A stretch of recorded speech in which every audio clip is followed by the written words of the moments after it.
In the village of Kaba, where the earth was red and the spirits were said to walk among the living, there lived a girl named Zola. She was the daughter of the local potters, humble people who shaped clay into vessels of life. But Zola was nothing like the soft clay her parents molded. She was hard and unyielding, like granite. Zola wasn't born with the village's idea of beauty. Her features were sharp, her skin was rough, and her eyes were always narrowed in a permanent scowl. The villagers whispered that the gods had started carving her face in a hurry and left the work unfinished. But Zola's real ugliness wasn't on her face, it was on her tongue. She treated the world as if it were beneath her, walking through the marketplace like a queen in exile. At the palm wine shacks, men would laugh, saying, "She has the face of a landslide and the attitude of a goddess. Who would marry a woman who bites the hand that greets her?" Zola didn't care. Marriage is a prison for the weak, she would snap, her voice cutting through the air like a rusty blade. She built a wall of pride around herself, believing it made her strong, but it only made her lonely. One sweltering afternoon, near the village well, an elderly woman named Mama Enin, a blind herb seller who had served the village for 80 years, accidentally brushed against Zola's arm. Mama Enin's basket of dried lavender spilled into the dust. Instead of helping, Zola let out a hiss of pure rage.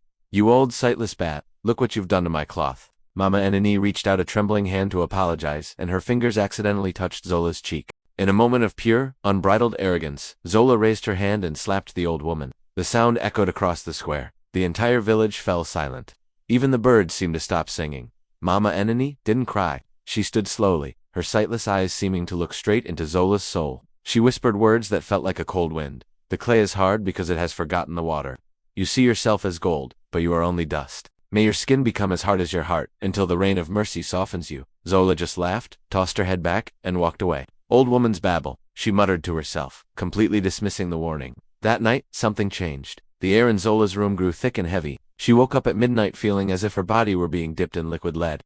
When the sun rose, a scream tore through the potter's hut. Zola's mother rushed in and collapsed at the sight. Zola's face had transformed. Her skin was covered in scales of gray, stone-like skin. Her jaw was locked into a twisted position, and her skin felt cold and heavy, like mountain rock. She tried to cry, but no tears came. Her tear ducts felt as dry as the Sahara. Word spread through the village like wildfire. "The spirits have caught the arrogant one," the children sang. Groups of villagers gathered outside the hut, not with food or prayers, but with mirrors and mocking laughter.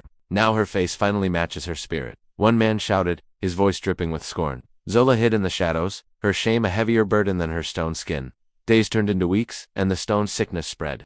Zola's joints became so stiff she could barely walk. She couldn't help her parents with their pottery. Instead, her elderly, frail mother had to wash her and feed her like a baby. From the darkness of the hut, Zola watched her father grow thin from working double shifts, trying to pay for healers who only shook their heads in fear, and left. One evening, Zola saw her father weeping behind the kiln. He didn't know she was watching. "I have shaped 1,000 pots," he sobbed to himself, "but I cannot reshape my daughter's heart. She is dying of pride, and we are dying with her." For the first time, the stone in Zola's chest felt a crack. It wasn't the pain in her bones that hurt the most. It was the sight of her parents suffering. The wall of arrogance she had spent years building began to crumble, brick by painful brick. She finally understood that her pride hadn't just wounded others, it was destroying the people she should have loved the most. Driven by a sudden, desperate clarity, Zola didn't wait for dawn. She wrapped herself in a thick shawl to hide her monstrous form and began to crawl toward the forest. She knew Mama Enini lived near the crying stream, 3 long miles into the deep woods. Every movement was agony. Her stone-like skin cracked and bled with each push forward, but she didn't stop. She crawled past the well where she had committed the terrible deed. She passed the marketplace where she had insulted the elders. With every painful inch, she whispered, "I am sorry, not to the gods, not to the air, but to the people she had stepped on just to feel tall."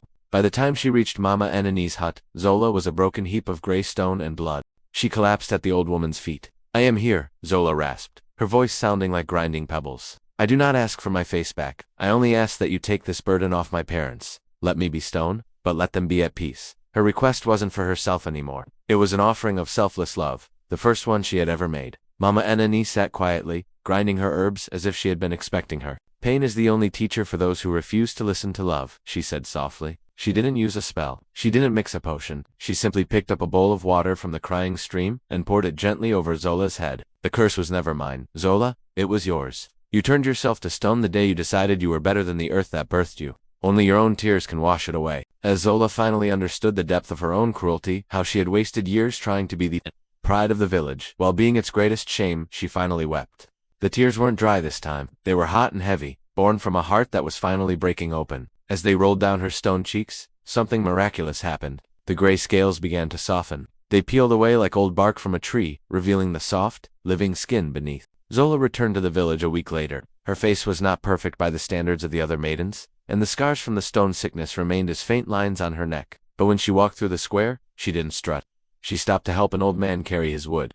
She sat with the children and taught them how to mold clay with gentle hands. The villagers stopped mocking her. They saw a new kind of beauty, one they couldn't quite name a beauty, born not of features, but of humility. Zola remained the potter's daughter, but she became the village's heart. She learned that a vessel is only useful when it is open, and a heart is only truly strong when it is soft enough to break for others. Thank you for watching. If this story touched your heart, please consider subscribing for more tales that explore the depths of the human spirit. We'll see you next time.